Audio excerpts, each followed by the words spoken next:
What up, guys? I'm former UFC fighter and current owner of Easton Training Center, Elliot Marshall. I'm Scott Nickel, teaching pastor at Flatirons Community Church. Scott, am I fucking going to hell? Yes.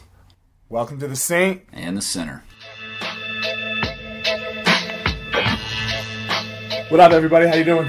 Hey guys, good to be back with you with Saint and the Sinner. This is our second venture into this, so maybe some people will be listening to this one too. Who knows? I think they're tired of hearing about me and you. They probably know about me and you. Probably so. Let's get into the important stuff, Scott. Let's get into the nitty gritty. LeBron James. LeBron James. All right, so I was having this conversation with some people the other day. I was watching the game the other night. Last night they had Game 2, and the Heat stole that one in San Antonio. But Game 1, and I want to ask you about this too. The air conditioning was broken, and it was like 90, 92 degrees on the court. And LeBron James at the end of the game starts cramping up really, really badly 2 or 3 different times, and basically is out of the game for the very end of the game. And it was a very close game, and the Heat lose. So what are your? A lot of people are hating on LeBron. A lot of people are saying he was being a wuss or whatever. And what are your thoughts? So everyone's comparing him to MJ in the flu game. Yeah, not the same thing. Everybody, hold on. Hold on. First of all, I want to make it as clear as possibly can be. I'm a LeBron James fan. Okay. And that motherfucker is 4 titles away from MJ. Right. You can't even put him in the same conversation as MJ right now. Yep. So please, no MJ comparisons. Right. MJ and Anderson Silva are, my opinion, the greatest thing to God, the closest thing to God that we've seen. All right, that'll lead in well. Okay. So, secondly, MJ had a cramped game. Go back and look at it. The game before the flu game, MJ came out with cramps. Mm-hmm. So he was getting sick. He was getting sick. He was getting sick. Dehydrated, yeah. You know, look, cramps and the flu are something totally different. Mm-hmm. If you don't feel good, you can overcome that. Mm-hmm. You know what I mean? If your leg doesn't work, right, because you can't contract and extend your hamstring, well, then your leg doesn't work, man. What can you do? Right, and that was actually my take too. So I guess we're not going to even argue about this one because I was having this conversation with Vinny and a couple other trainers yesterday at church. Don't fucking tell me that Vinny fucking hated on LeBron. Oh, he hates James. LeBron. He hates. Yeah, LeBron. he can hate LeBron, but don't be a fucking asshole. No, he was like, he was like, he should have gotten back in that game. He's being a big baby, all that kind. I went, Vinny, if your leg doesn't work, if your whole leg cramps up, like you saw him point his toe, his leg is like extended, he can't walk. What do you want him to do? Like, all he's going to do is hurt his team. Phone call the second we're done here. You need to call him because I totally agree.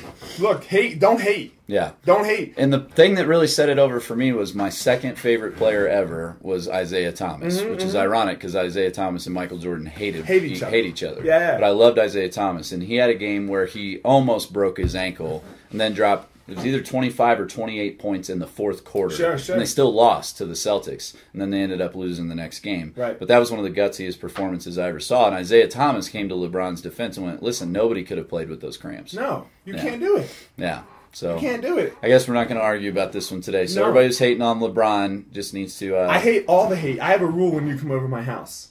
If you want to come over at my house and watch sports, that's fine. You are going to sit there and fucking enjoy the entertainment that is being provided for you. If you get upset with a play, like, I understand, oh man, that sucked, fuck, whatever. Right. But if you venture into the you suck realm, or what the hell are you doing realm, while you're sitting on the couch drinking a beer, on the couch drinking a beer, watching someone do something that you can't even fucking come close to doing. Not even close, yeah. You need to leave. Right. Time to go. So let me tell you how I very rarely get to watch sports with anybody, and in particular fighting. Yeah. I've got a good Nate story real fast. Yeah. So Nate was fighting on the same lines. Nate was fighting... Nate Marquardt. Nate Marquardt was fighting Chael Sonnen. Yep. And I just got off the Ultimate Fighter, so my stock was pretty high. I was at some bar. They paid me, blah, blah, blah. Mm-hmm. Right? So somebody said, after Nate loses, he lost. It was for a number 1 contender fight, and Nate lost number 1 contender fight a couple times. Somebody goes, you know what, man? That guy just doesn't show up when the lights come on. And I'm pissed, man. Yeah, not only... This is a friend, right? This is a friend. And Nate and I disagree, just like you and I disagree. Sure. Even more so. Right? Even more so than you and I disagree. Right. But he's still one of my best friends. And I look at this guy, and I'm like, you know what, man? Fuck you. in the middle of the restaurant. He's like, well, I'm just saying, man. And I'm like, yeah, well, you know what, man? The lights are about to come on. He's like, huh? I'm like, yeah, the fucking lights are about to come on for you. Right? And I'm upset, you know? And like my friends are like Elliot, Right. stop. Not you now, know what I mean? not Not now. Yeah. And I'm like, fuck, man. I was mad. Yeah. So yeah. There's always those guys, armchair Always. quarterbacks and whatnot. So everybody's more than welcome to come over to my house, guys. Everybody can come over to my house, watch sports, sit there, shut the fuck up, drink your beer, have fun. Those are the rules. Those are the rules. All right, cool. We'll have to watch some fights together sometime. For sure. All right. All right, Well, let's argue. yeah, let's dive in. Let's All right. let's talk about, kind of the baseline ground level, Sure. disagreement that maybe Right. you and I have. And Let's so do it. Yeah. why don't you take off? I brought a couple gifts for you today. Okay. I can go ahead and What give do I it to you. Okay, so I brought you, this is called Collision. This is Christopher Hitchens, your Okay. boy. And I like Christopher Hitchens a lot, too. And My favorite, Sam Harris. I'm going to quote Sam Harris today. Okay, all right, I'm a cool. Sam Harris fan. All right, and then Doug Wilson is his pastor. They did a Okay. book together, went on a book tour, and then they filmed it. And it's a collection of all these different debates and things that they did, and it's pretty cool. Don't give me that thing. I'll get it on audiobook. Okay, all right, I don't cool. read. Well, What's you it don't called, read it. though? It's called The Language of God. All right, so Language this of is the God. guy who did the Human Genome Project. Okay. All right, back in the day, he's a believer. He's a Christian, and he's got some pretty unique views and stuff like that. Cool. So I think you'll find it interesting. The Language of God. Yeah, you I'm get it gonna- on audio, and then all I'll right, give I'm that gonna to get it somebody on else. audio. All right. You look the gift horse in the mouth. Yeah. Just literally, don't give me that. So this is one of the, so here, I guess we'll get into it a little bit. Here's one of my big arguments with believers, Yep. is they refuse to look at any evidence. Right. You It's know? scary. It's scary. Like I had a conversation, and this is not what I had written down at all, but it kind of led into it well. I had a conversation with somebody. I'm not gonna, we'll leave names out of it Yeah. when we're disagreeing. You've with got to be people. careful where When we it's name not drop, LeBron right? James, you know what Right. I mean? Vinny, you're getting a fucking phone call. So I had a conversation, and we were talking about evolution, which is one of my huge points. Right.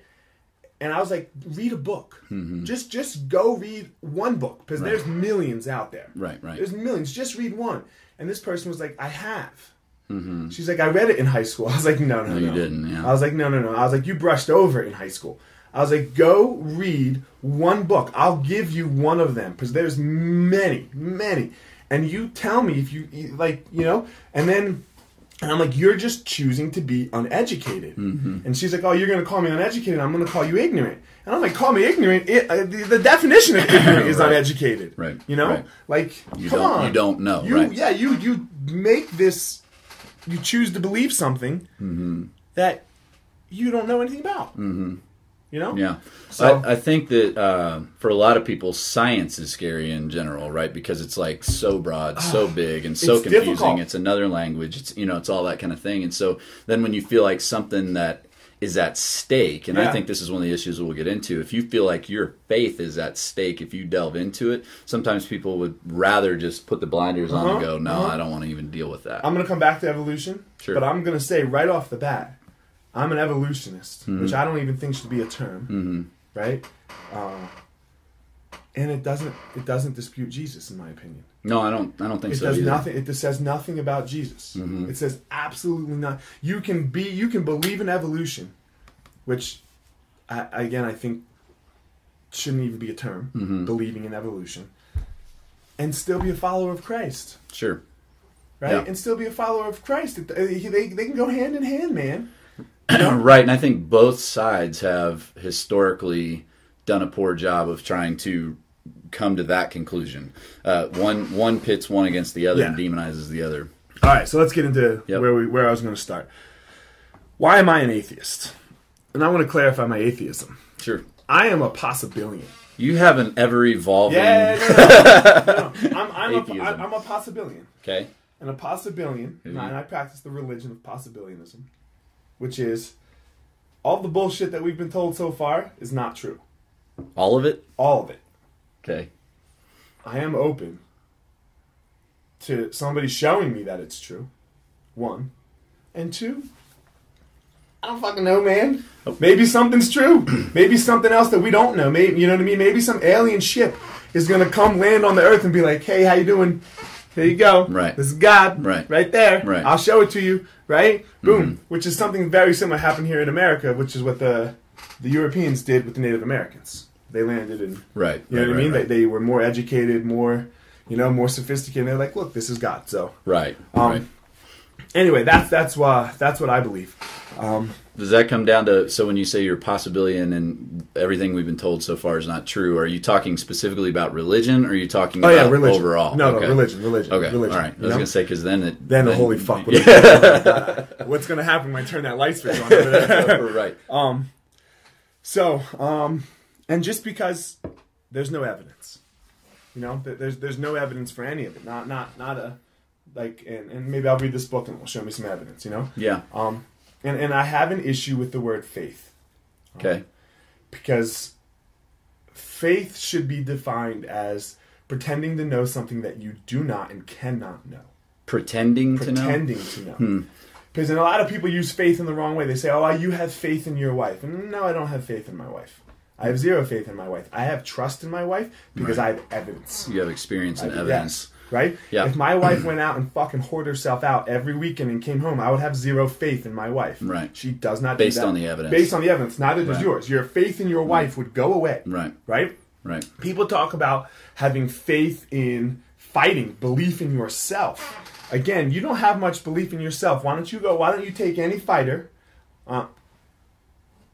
anybody, have him go fight John Jones or Anderson Silva 10 times and have it not be a top 10 guy. Right. Have it be me. Right. Right. Go fight Anderson Silva 10 times. Let me see how your faith is. Right.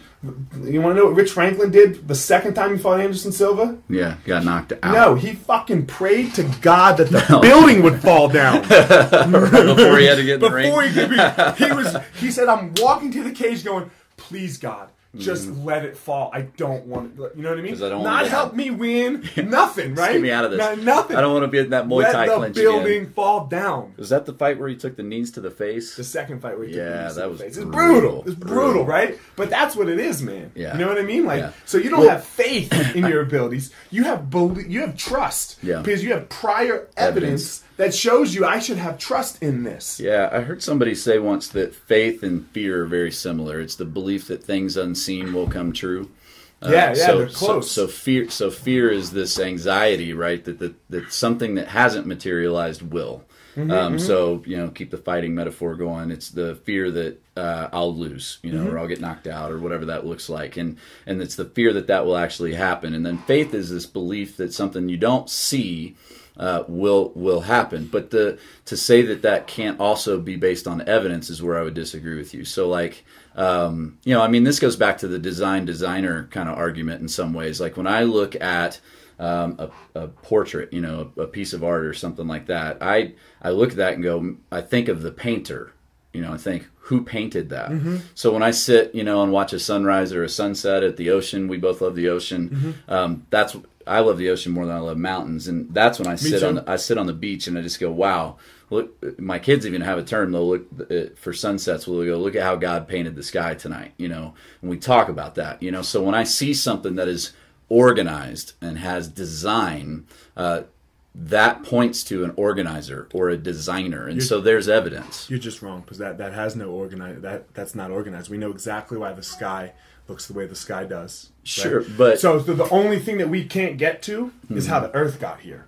Sure, right? I can't tell. We don't know. So this is where my possibilianism comes into play, right? Like I'm not sure, right? We don't know how the universe. We don't know how the universe. Yeah, and that was my next. We don't know how that got here. But why the sky looks the way the sky looks, and why the mountains look the way the mountain looks, and why the ocean's doing what the ocean's doing, we are aware of this. But I would say, like, if the moon was a little bit further away, the tides would change and we would all be dead. If 100%. If the Earth was a little further away from the sun, we would either be frozen or burned up. And 100%. So not very much, not farther, not very much distance. Right, not very like small. a hair. Yeah, very small so distance. While it's a possibility for that to randomly happen, the odds are just astronomical. I know. They're through the roof. Go find me another planet.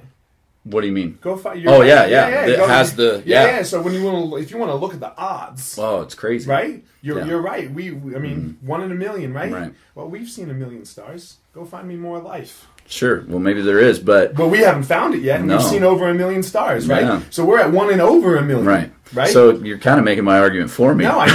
It's 1 in a million. So the randomness You made my argument in my opinion. No, I don't think it's random. Is what I. So you would land and go, "Wow, how awesome that we just hit the lottery." And I would go, "Bro, we didn't hit the lottery, man. Somebody's holding this together. Somebody has designed this, and somebody has put us in the position where life could be because he wanted it to be there." And this is just your choice to believe because you have zero evidence. No, because where I see design, I assume a designer. Again, hold on. Where you see design, next word.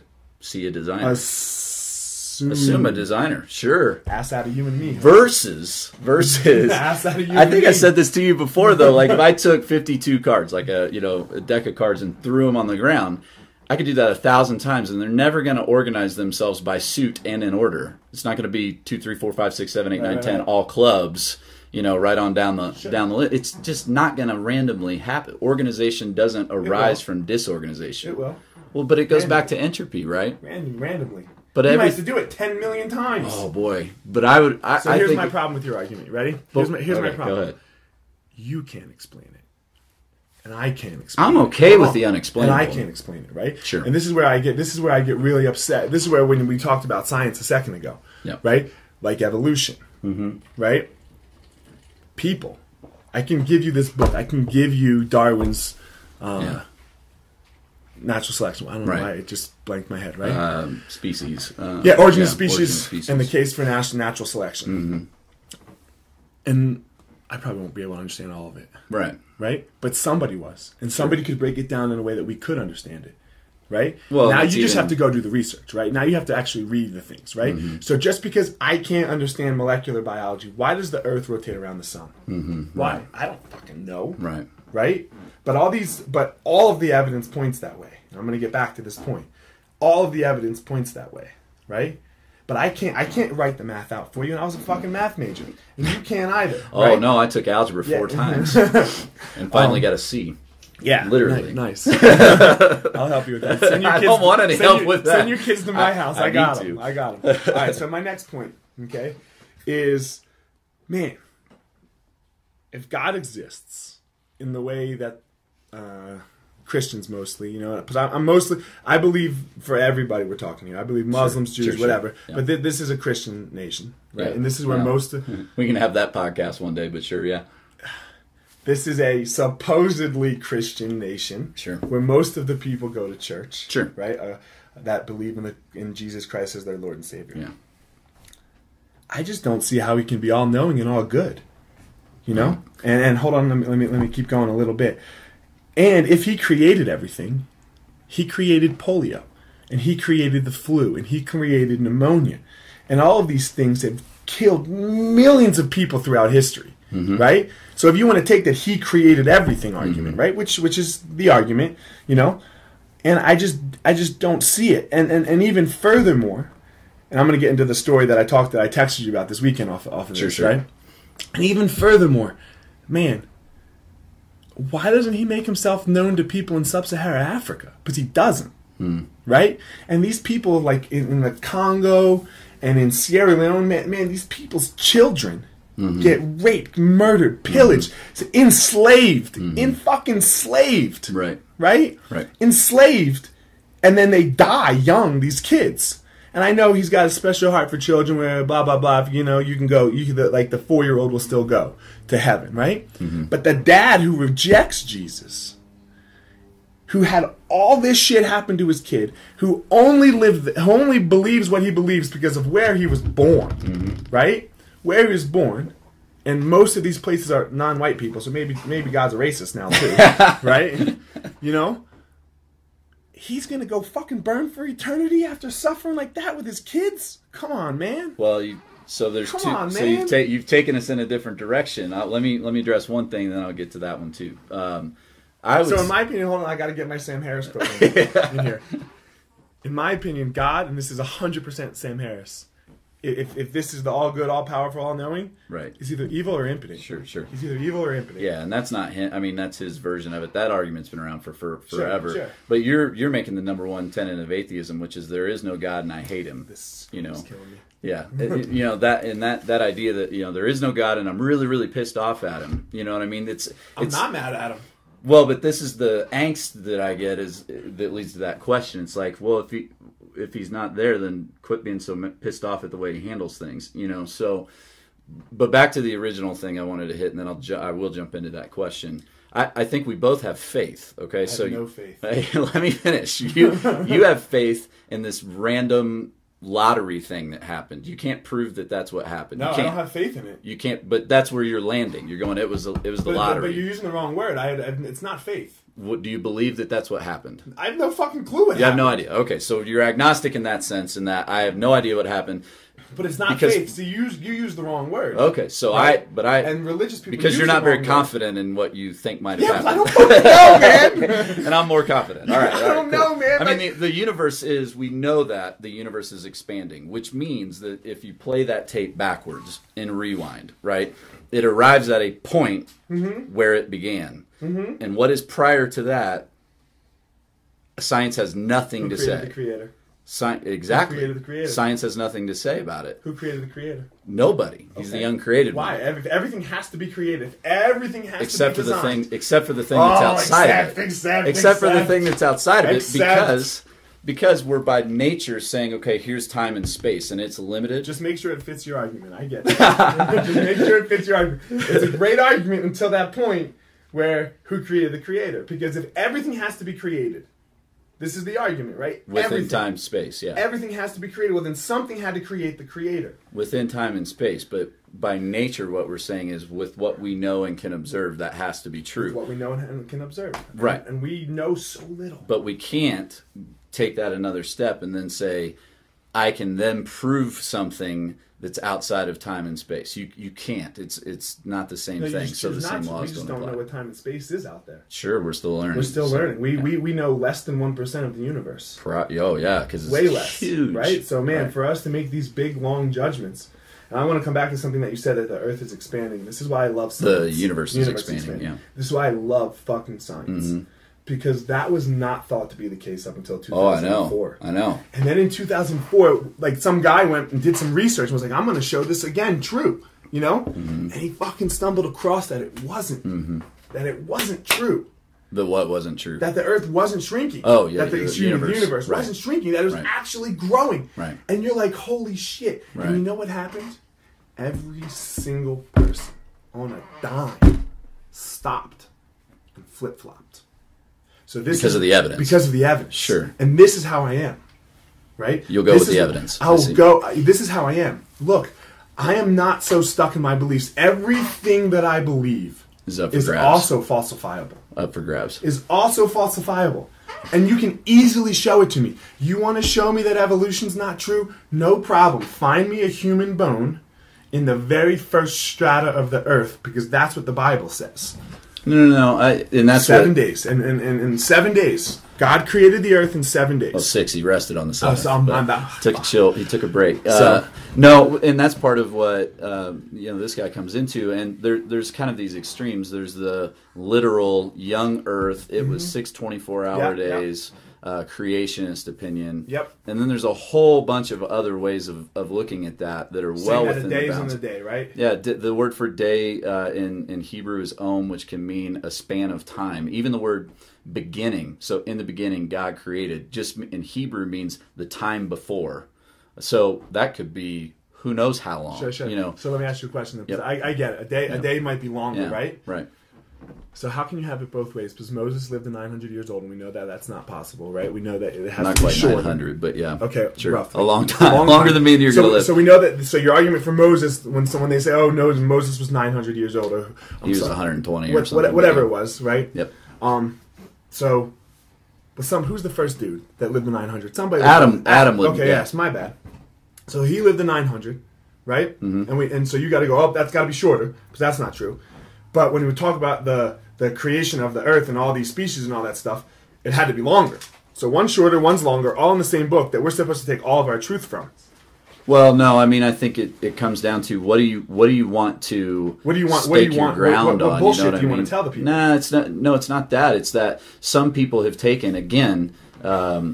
When we read day in English, we have baggage with that, right? So we go 24 hours. You know, in Hebrew, it did not have the same baggage, and we have a tendency to do this with lots of things. We read back into something baggage that we have word associations and connotations that didn't exist when it was actually written or whatever. So that would be part of the issue there. But which now, one I have is no it shorter or is it longer? No, I have no issue. Because you're going both ways. No, You I see don't my have point, any. right? I don't have any issue with the idea of somebody living to be hundreds of years old. I don't. And you think you can have sex with your sister and kids will pop out, normal kids, right? No, I don't. That had to have happened No, I in don't. the creationist Right. belief, right? I mean, you had to have sex with your sister multiple times, your mother, your daughter, your for the. Well, come on, man! Now you're stretching a little bit, No, but for sure. How not? Look what has to happen for reproduction to happen. Right. For millions of people. I can't just have sex with my sister and then look how long that would take. That would never. We'd still be like 10 people in the world. Right, but look back, like it. You know, I'm from Kentucky, so if we want to talk, no if we shit. want to talk This is inbreeding, why you're cool with it. This is why you're cool with it. if you want to talk inbreeding, you don't have to go far back in my family to where you find first cousins who are married to one another, and Sure. that historically has been the case in lots and lots of different. Yeah, for sure. I'm cool with so, first cousins, maybe. Yeah, But I'm not, yeah, cool, yeah. I'm not cool with mother and daughter and father, Well, I don't father think and daughter. the I'm sorry, mother and places the son. places in the Bible where you see, for example, there's a guy named Lot who sleeps with his daughters and has children with them. That's not viewed in a positive light. That's viewed in a negative light. That's not viewed as a good thing. I hear you. But all of these people. So the argument goes back to Cain. We started with two, though, right? The argument goes back to Cain. So How did he have kids? They had to sleep with each other. Probably so. Right? How did he have kids? Right. Probably. Now this they guy, sleep with each other. Francis Collins, has a different view of that whole thing, where he would say that it wasn't just Adam and Eve. God did create other people. We're only told about Adam and Eve. I don't know that I can jive with that historically, because the New Testament that helps out. I mean that makes the argument better. Sure, but this is part of what I want to get to, is that there are ways of looking, and it. I don't even feel as if it's twisting or looking for loopholes. It's just that we have been so indoctrinated into one 6 literal days and this and this and this and this because that's what it says, and you guys want to take your whole truth from this book, right? And you want, and this is where I'm going to get. This is where religion really gets me. Is a couple of points that I'm going to make. Is you want to take all of your truth, 100% of your truth from this book, that now you also want to change to fit your argument. So you want to not allow stem cell research, right? I don't know about you personally, different, yeah. right? But it's the religious right? Sure. You want to not allow gay people to get married, right? You want to not let people have an abortion, and you want to teach creationism in school. I don't Hold want on. Yeah. Or intelligent design, Yeah. right? I'm not saying you personally. I'm just lumping you in, you're, right? Yeah, I'm just you're lumping throwing you me in. into the big bucket. Okay. So the stem cell research thing, I believe it's wrong, but whatever. The gay marriage, man. Why the fuck do you care? Guess what? Because you don't want to know what? And, Right. and this is hard for me to say so that it makes clear sense. Personally, I'm as against gay marriage and abortion as you are, and every religious person out there. I'm not gay. I'm not sucking any cock. So guess what? I'm not marrying a gay dude. Right. But if that guy over there wants to, it doesn't affect my life. Right. Well, this goes back to, and I mean, that's kind of a libertarian argument, which I sympathize towards in a lot of ways. Of I'm not into throwing out lots and lots of rules for everybody, and I'm not into government being huge and all that kind of thing. I'm more into let's let people sort things out. So I sympathize with some of those things. We talked about before with kids, right. which we'll get into someday. Which in some ways I sympathize with. The marriage thing. Two things. There's a Christian faith-oriented side of that, and then there's a pragmatic side of that I think got lost in this whole issue, which is the only reason that our government ever had a vested interest in marriage is to take money. And because the government saw, okay, we need to have a solid foundation for our country, and we want to incentivize that for people to move in a direction that helps solidify our country. And the government was wise to see that family brings a stability to a culture, brings a stability to a town, brings a stability to a city, and so on and so forth. So they wanted to incentivize families being together. So mom and dad together, having children is better for society, which is interesting because a lot of people think that overpopulation is a big problem. It's actually not. What's it better for? It's better for a country. A society. Okay. Right. We'll come back to society. So the only reason that our government ever had a vested interest was because they wanted to incentivize people having children, which is good for a country and stabilizing. So that's what our country has historically done. Otherwise, they would have just left it to individual churches to marry people and just sort it out the way they wanted. All right. So just tell me why you care. So this goes back to why it matters a little bit. All right. It matters in the sense, and by the way, I think this ship has sailed. Like I think we're well on our way, well down the road of gay marriage will become the norm, and then we'll get into the just like interracial marriage. We'll get into the slippery slope. 60 years ago, right? You just had to take away the term gay and replace it with interracial. Except that it's very much different. but I'm just saying the argument was the same. The argument was exactly the same for the Christian right. Except that one was wrong and this one's right. No, for the Christian right. So you guys are going to end up being on the wrong side of history. Well, you're making a very broad category because it was Christians who fought for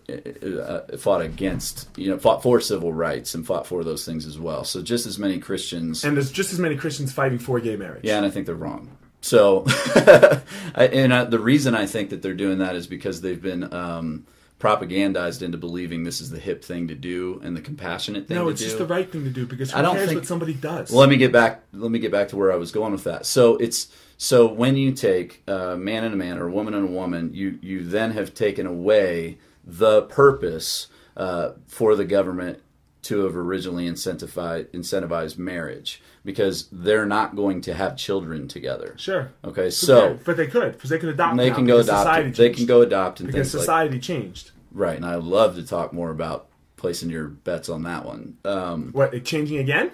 No. Why would I want society to dictate to me what's right and wrong when society changes all the time? So there's that side. So pragmatically speaking, it's not the same thing for the government to say we want to incentivize the creation of families because there's stability there. It's not the same with gay marriage. Now, the other side of this is that Christians have a real heart for this because they believe, that God is the one who instituted marriage and defined it and said male and female. In this book again that you can interpret however you want, with a day not being a day, and a year not being a year, and all these things, right? No, it's not all loosey. It's not all loosey goosey like that. It's that there is an actual right way to interpret, and there's a wrong way to interpret, and people interpret incorrectly all the time, and people interpret correctly. Based on what?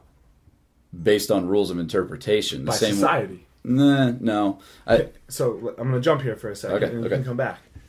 Based on society, because in the Middle Ages, they killed people based on the Bible. Today they killed people. Yeah. No. They killed. If you were not a believer, like you're talking about the Crusades. What's that? You're talking about the Crusades. I'm just talking about 1400, man, 1500 in Germany, right? If you weren't a believer, right? If you wanted to become an Anabaptist, right? Which was people that believed, their main thing. One of their main things was that you couldn't baptize children, right? Because they have no say, right?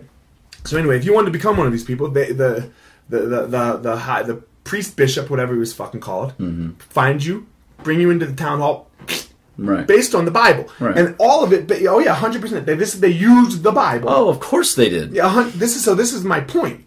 That the Bible has nothing to do with it. It has to do with people's interpretation of the Bible. Well, and that's society. So, and this was cool, man. So murder and rape and all this stuff was cool to do to people. They used the Bible to back it up, right? Everyone accepted it for thousands and thousands of years, right? Except for the guys who were getting their heads cut off. Except for, they thought it was stupid, right? Of course, me too. What do you want me to say, Scott? What do you want me to say when you're about to cut my head off? Like to throw all praise be to Jesus. Fuck yeah, man. Right. Hell yeah. Right. I'll say it. Right, but just because a tool is misused doesn't mean the tool is wrong. You know what I'm saying? But now it's going to be your interpretation of it being misused. But there's interpretations of atheism that take us in really terrible directions too. So that doesn't prove anything to me. No, atheism doesn't tell you to do anything. Atheism is just that there's no you can God. Embrace a whole bunch of different things because of atheism, but you can embrace a whole bunch of different things because of atheism. But atheism says nothing other than that there is no God. That's atheism, which has consequences. Does not. It does. Stalin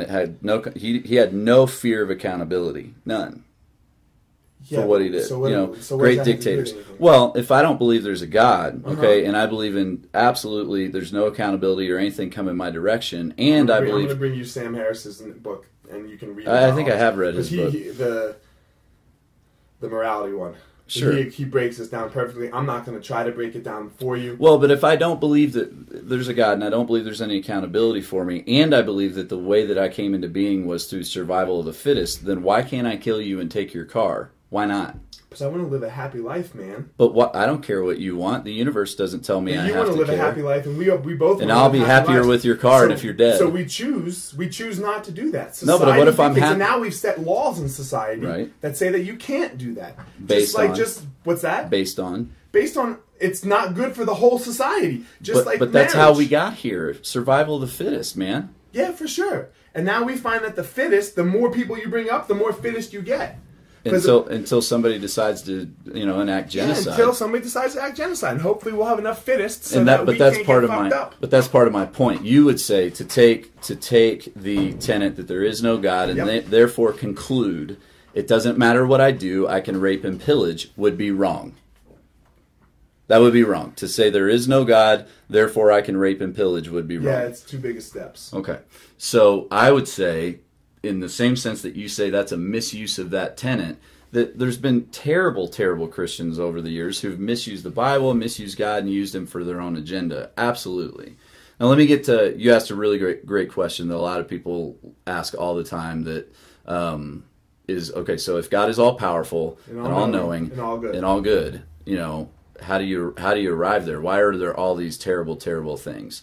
So there's a couple things to look at. One would be God created. It would be one thing to say that God created polio. It'd be another to say that he created the possibility for polio to come into being. So to create the circumstances where... The Bible clearly says that he created everything on the earth. Right. Which means... So he created polio. By a secondary cause. So in philosophy, there's a difference between a first cause and a second cause. So for me to walk over and stab you I'd be the first cause in that. All right, for me to hand the knife to somebody and then they go stab you makes me the secondary cause. It doesn't relinquish responsibility, so I'm not going to do that. Okay. So just so you know, I thought you were going to, because man, I'm cool if he has all the glory, if he has all the blame too. Yeah, and I'm cool with that. Yeah, so let me get there here in a minute too. So to look at causes and conditions and things like that.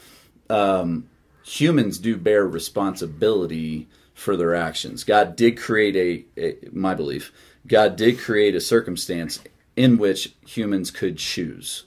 And those choices have repercussions and fallout. No, not necessarily. I'm still not going to do that, just so you know. Okay, so humans have responsibility, and those actions have reactions. So the way that the Bible frames this up is humans sin. Humans sin, and because of sin, there's all kinds of fallout.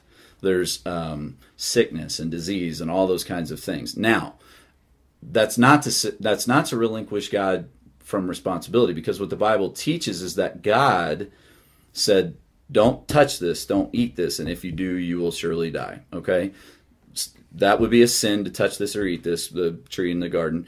And if you do, there's going to be consequences, and that ultimate consequence is going to be death, which means that things are going to come unraveled. Things are going to move towards disorder. Things are going to get worse. The garden that you worked that was a rewarding thing to do is now going to become a terribly frustrating thing to do. This relationship between man and woman that was once a very beautiful thing is now going to become a really, really difficult thing, which is the reason we all, you didn't silence your phone, which is why we all struggle in our marriages today, that kind of thing. So God says ahead of time there will be consequences if you do this, and you will bear some responsibility. Mm-hmm. But he's the one who levels the punishment. He is the one who says, now this is what you get to live with. I've decided that this is going to be the fallout of your actions. So there will be sickness, and there will be disease, and there will be all these things. You are responsible because you chose to sin. And this is in the same book where people came up from the dust, right? Well, everything was formed out of nothing, and then God used, So and this is, I'm just making sure that we're still talking about the same book, absolutely, right? Absolutely. Where he parted the Red Sea, yes, right, yes, and did all that stuff, yes, which is no problem for me, because I believe that he created the universe, which is way cooler than just the Red Sea. No, I get it, and I get it, but which none of this stuff happens anymore, since I have this great thing right here. It's my cell phone. It just went off, right? Right. I've got a camera on it, and they have this website called WorldStar. Yeah, it's cool. Right? It's fucking craziness. Yeah. Right? Because somebody's always recording something on their cell phone. Right. So you got to be real careful what you do. Mm-hmm. I just maybe once something would happen like this again. I don't know, man. Like, since we invented a camera, like, you know what I mean? Like, it's just pretty convenient that all of these things happened. Right. So you look at it, I look at it, we both look at it as convenient in the argument, right? Mm-hmm. That all of these things happen because you would love for there to be you would have loved for there to be the camera when Jesus woke up again, right? Yeah, that'd be cool. Yeah, that would be great because then what would we be doing? We would have just we'd just be working out. Yeah, we wouldn't be talking, right? Right. So, and I'd say it's pretty convenient that nothing happens since we've been able to record things and see them. Miraculous things. Nothing miraculous happens. That'd probably be worthy of another podcast. Nothing miraculous happens. Man, just show me once. Mm-hmm. I mean, and you don't even have to fucking show me. Just show it. Just one time fucking part the ocean. Mm-hmm. Just make it go. Mm-hmm. I don't have to see it. If there's fucking 1,000 people, no drugs on a boat, right? And they go, damn, and a plane flies overhead and records that shit. That's cool with me, man. That's cool with me. It's fine. This takes us all the way back, though, because I would say every time I watch the sunrise or sunset, that's a miracle. Because, no, it's not a miracle. We know why it happens. No, but we don't know why it originally happened. Yeah, I know, and that's cool. We see a recurring miracle every day that we are held this close to the sun, but no further. But that's just not understanding, and you choose to credit that to God. See, this is my this is. Yeah, you know. This is all wager. So at the end of the day, for me and you, we're both placing our bets. So I'm placing my bet on. The stuff we can't prove. I attribute to God. Right. And you're placing it on. We don't know. And so in the 1400s, I get it, man. I get it. Right? Because we couldn't prove shit. You were very angry at the people in the 1400s just a minute ago. I know. But I got religion. It would make sense to me. Mm-hmm. It would make sense to me. Man, what in the world is going on? Yeah. What in the world is going on? And since then, fuck, man, we've proved all this shit. And the fact that, look, here's the truth. And you can choose to believe it, not choose to believe it. 1 + 1 is 2. Every single time. And evolution, man, I'm about to rhyme. Hell yeah. No, 1 + 1 is 2. Evolution is true. There ain't nothing to it. Well, you'll notice that me and you haven't really argued about evolution today. Because, and the reason being, and I'm talking from one single cell, from one, not like a man is a different man, from one single cell to what we have now in about 4.6 billion years, plus or minus a couple 100,000 million years. Because we're not quite sure, right? Like, and I'm okay with the plus or minus a couple hundred million, because 4.6 billion is a lot. I agree. Right? So anyway, I want to get back to what you just said, because it's going to lead me into my conversation. About evolution? Weekend. Not evolution. You said we're placing bets. Oh, yeah. And this might be a good place to land today. So we're both placing bets. And this goes back to, Occam's razors, what it was known as, which is basically like if I'm right, and you're wrong, there's a lot, back to your argument about, hell's not a 2-week vacation, we're talking eternal. That has huge consequences. If I'm right and you're wrong, that has huge consequences. Mm-hmm. If I'm wrong and you're right, big deal. So here we go. So I'm going to say this person's name. Okay. So you talked about Vinny Lopez. Yeah. I love his dad too. His dad's great. Yeah. His dad cleans. Vinny Senior. Yeah, I call him Mr. Lopez. Mm-hmm. His dad cleans both of my schools, the one here in Boulder and the one in Denver. His cleaning crew, right? Mm-hmm. And he comes every 2 weeks and does the windows personally, right? And I always show up early on Saturdays, and he's begging for me to become a Christian. He really wants to. Right. So he asked me a question. So I was the early there this Saturday. Without your key. Without my key, so he had to let you in. Yeah. By the way, I don't have a key to any of I don't have a key to any of the buildings. Not a single one, or my offices. Right. I break into the office with a credit card. You guys should see it every time we come do the podcast. I take my credit card out, slip it in the door. I'm starting to think maybe this whole thing's a sham and you don't belong here. We're just crashing in here. I don't know. So anyway, he asks me, "Don't you want an insurance policy?" Get out of hell free card. No, just for your kids, man. Just for your kids. Don't you want an insurance policy? And we'll get into the, and this is not the core of the story. And I said, well, which insurance do I buy? Do I buy Allstate or do I buy State Farm? Man, right. You know, and a lot of options. A lot of options here, and a lot of it is just based on who I was born to. Right, when people start choosing what insurance, that has a huge impact. Yeah, who you're born to. Totally agree. Right, who you're born to, and if you're born in Afghanistan, well, guess what? All praise be to Allah, most likely. Right. I mean, and there's some small, slight 1% differences, probably. Right. Yeah, I mean, I've been to Afghanistan. Yeah. So, and it made me think because he asked me a question, and I'm gonna try not to get sad here because this happened to me. He asked me a question, and he goes, "What would you do if your kids got sick?" Yeah, not the thing any of us want to think about. Not the thing any of us want. And I brushed over it right away, and then we came back to it, and I was like, "Oh my God, this happened." So I had a story where Canaan, right? It was Father's Day, the second Father's Day, right? And I actually started crying when I told this story because it brought up a lot of emotion in me, you know? Renee was making me a lemon meringue pie. And she gave him a little bit of the lemon, right? And he walked, 10 feet, and then, boom, down. We thought he was just playing, so we let him lay there for 5 seconds. She picks him up, and he's as blue as this pen. Unconscious. Right? Holy shit. Holy shit, man. Right? And I don't know what to do. Yeah. Because I don't know infant CPR. Right. Right? I took a CPR course once 20 years ago. I'm like, oh my God, I'm freaking out. I'm so freaking out. I grab the keys and go to grab him and take him in the car to go to the fucking hospital. And my wife looks at me like, what the fuck are you doing? You know what I mean? But she's a nurse practitioner, so she knows what to do. Right? I call 911, right? And she's over there doing CPR. And I just crumble. Yeah. I crumble, right? Sitting in the corner, crumbled. Right.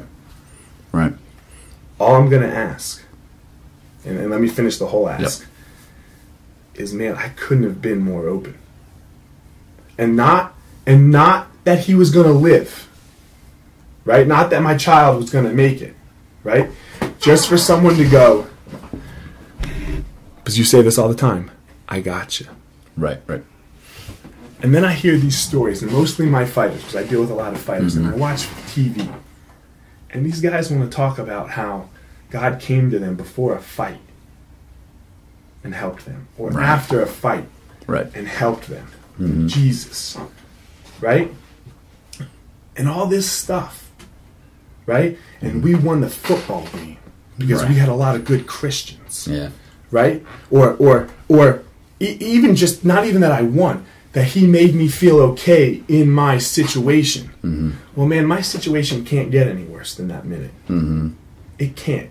It could equal again, but it can only equal again if that happens. And God willing, totally with you, it won't. Yeah, it doesn't get worse than that. Where the fuck were you? Just not even to say, hey, Elliot, I got him. He's gonna live. Even though you knew he was going to live, supposedly you're God, right? Right. You know what I mean? Just to be like, just to touch me, to touch me, because I couldn't have been more open to it, right? Like, you can't get more raw in that situation. It does not exist, right? Because I cried for weeks, right? Weeks. Yeah. Was he choking? Was he allergic to So what happened was craziness, right? Was that, so sometimes when you get a little tart in your throat and you go, right, you have to clear it for a second. Well, little kid's airway is so small that the lemon shut it off, closed it, made it constrict for about a minute. So he was unconscious for a minute. Yeah. And Renee did CPR, and so Renee did the Heimlich, and nothing came out. He just came back. Right.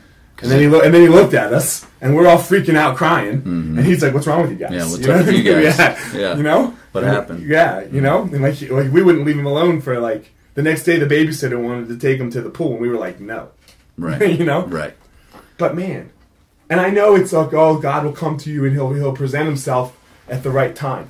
There couldn't have been more of a right time, man. And you're gonna try to tell me that when your fight or your basketball game or your whatever, that was the right time for you? Yeah. I couldn't have been more ready for it. Yeah. Because we wouldn't be sitting here, man. Yeah. We wouldn't be sitting here. Yeah. Even if it was just a little touch that said, you'll see him again. And he dies. Right. I'm sure I'd be fucked up. Yeah. But I would feel a little better. Yeah. Right?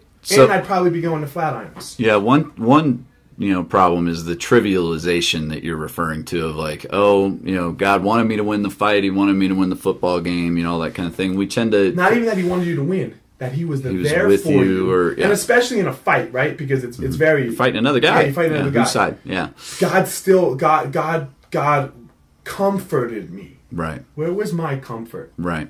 Well, I think that some folks have a tendency to play God like a good luck charm, and so... No, they're okay with it even being bad when they lose. Yeah, and I think that's a much better perspective to go, win or lose, this is all for His glory or whatever, As to why God doesn't supernaturally intervene, in moments where He would want Him to. Intervene. Well, that would be supernatural for Him. But that's all you hear about is God touched you, right? God touched you. Which is all very subjective. Just touched me, man. Just touch me. I'm open to it every day, and especially that day. Right.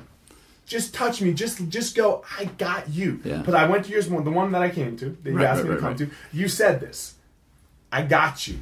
Yeah. God will let you know that He's got you. Yeah, I don't remember which. I teach all the time. So yeah. Yeah. When are you gonna let me know? And that was the instant that could not have been more powerful to let me know, because I was as broken for that minute and a half as an individual could get.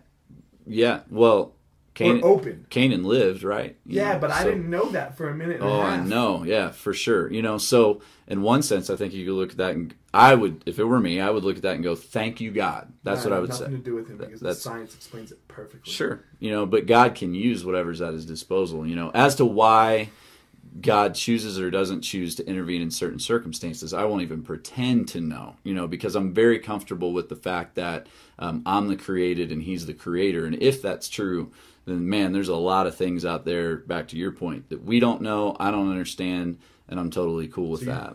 So as to why He wouldn't do that in that situation, I don't know. I'll thank God today that Canaan's alive. It's got nothing to do with God. If He loves me, because I'm His child. Right. There it is, man. Right. But was He with you through that circumstance? No, it was emptiness. Right. I exactly remember the feeling. I cannot mimic it. Sure. Right. It was as empty as an individual could possibly be. I have never been so empty. Sure. So no, nothing was with me. Well, nothing was with me. Right. And that's what we're going to look at, as we continue in this podcast, is like, does it become a self-fulfilling prophecy? So I believe it, so I felt it. You know what I'm saying? Yeah, for sure. That kind of thing. Or is it the other way around? And this is my point. Right. Because some people will call that God. Sure. That feeling. Right. And I would say it's much more than that. Feelings can arise from all kinds of things. I'm open to it. Sure. We're sitting here because I'm open to it. And if He would have touched me, right? If He would have touched me, you know me. Right? I'd be a preaching motherfucker. You'd be a good one, too. I'd be oh, yeah. Maybe we'll have our listeners weigh in on that. Who would be the better preacher? I'd be a preaching motherfucker. For sure. I would say fuck a lot in there. That's okay. I try to, too. Yeah. But that's my, and this just happened to me on Saturday. This realization. So, I went farther to the dark side. Right. I went That's okay. Sometimes you have to go further into the darkness to see the light. Yeah. Anytime, man. All right, man. I think this is a good place to land. Episode 2. All right. In the books.